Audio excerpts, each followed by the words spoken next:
नमस्कार बंधुरा life of Sundarban चैनेले आपनादेर सबाइके स्वागत जानाई। चले एसेछि आजकेर आरो एकटी जिभे जल आना रेसिपि। आजकेर बानाबो करमचार टक झाल मिष्टि आचार।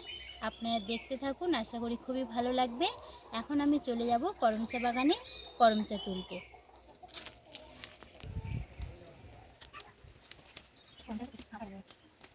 এই যে আমি করমচা পাড়ছি, দেখুন এখন করমচা পাকার সময় হয়ে এসছে আর করমচা দিয়ে সাদা সাদা আঠা বাড়াচ্ছে।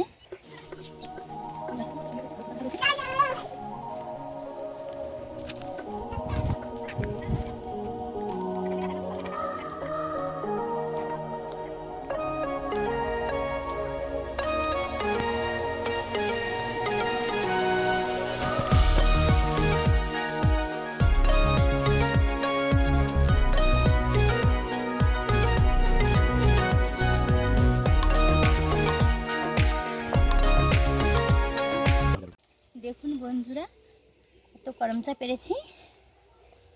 এবার আমি রান্নাঘরে যাব, করমচাগুলো ভালো করে ধুয়ে আমি কেটে দানা বার করে নেব।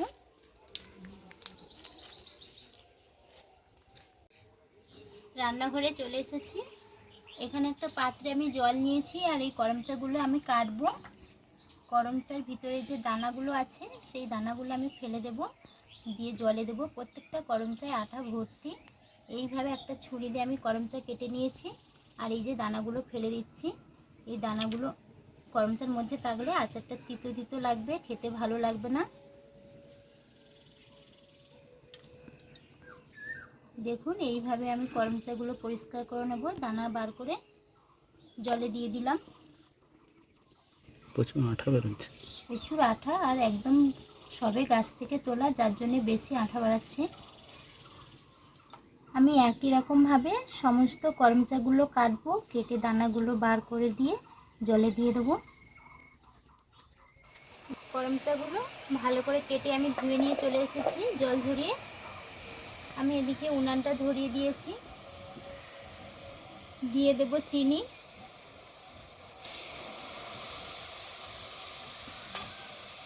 আর দিয়ে দেব জল। আমি চিনির সিরাপ তৈরি করে নেব।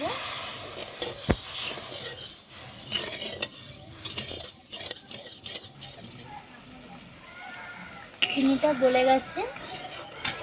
আমি এখানে যে বাটি চিনি নিয়েছি তাতে একটু বড় বাটি এক বাটি জল দিয়েছি। এবারে আমি দিয়ে দেব একটু লবণ আর সামান্য পরিমাণে একটু হলুদ দেব, আর দেবো একটু লাল লঙ্কার গুঁড়ো। দিয়ে চিনির সিরাপটা আর একটু আমি গাঢ় করব। চিনির সিরাপটা ভালোভাবে বানানো হয়ে গেছে। এবারে আমি দিয়ে দেব করমচা।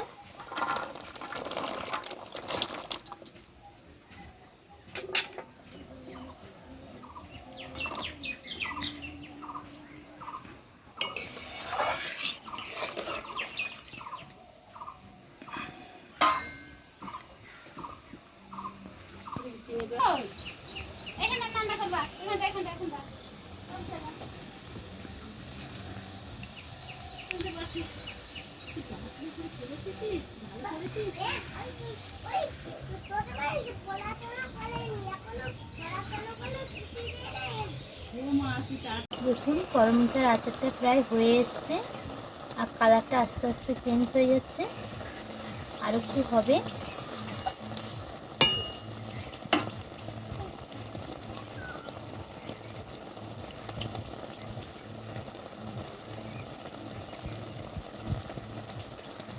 দিয়ে দেবো একটু জিরে গুঁড়ো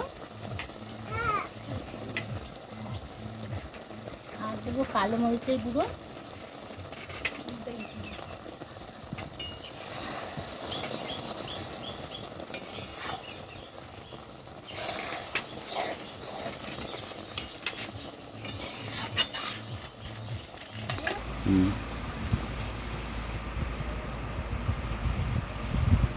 দেখুন আচারটা হয়ে এসছে আর আমি জাল দেবো না, যেহেতু আচারটা ঠান্ডা হলে অনেকটাই গাঢ় হয়ে যাবে।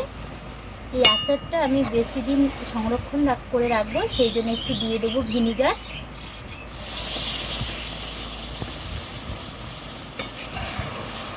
ভিনেগার দিয়ে এটা ঠান্ডা করে কাঁচের বয়ামে রেখে দিলে বছর বছর ধরে আপনারা এই আচারটা খেতে পারবেন। আর এই আচারটা খেতে খুবই টেস্টি হয় আর খেতে খুবই ভালো লাগে। এবারে আমি নামিয়ে নেব। দেখুন বন্ধুরা, করমচার টকঝাল মিষ্টি আচারটা কত সুন্দর হয়েছে আর খেতেও খুবই টেস্টি লাগে। আপনারাও বাড়িতে এরকমভাবে বানিয়ে খাবেন। অবশ্যই এই আচারটা যদি আপনাদের ভালো লেগে থাকে লাইক শেয়ার কমেন্ট করবেন। আর আমার চ্যানেলটিকে অবশ্যই সাবস্ক্রাইব করে আমাকে আরও সামনের দিকে এগিয়ে যাওয়ার জন্য সাহায্যের হাত বাড়িয়ে থাকবেন। সবাই ভালো থাকবেন, সুস্থ থাকবেন। নমস্কার।